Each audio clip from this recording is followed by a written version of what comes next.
Hello everyone, here are top 5 AI news today. Number 1. Meet Devin, the world's first AI software engineer created by Cognition Labs.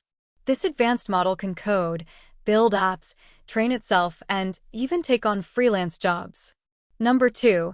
In a major breakthrough, new AI can now predict Alzheimer's disease risk up to 7 years before symptoms appear by analyzing health data patterns.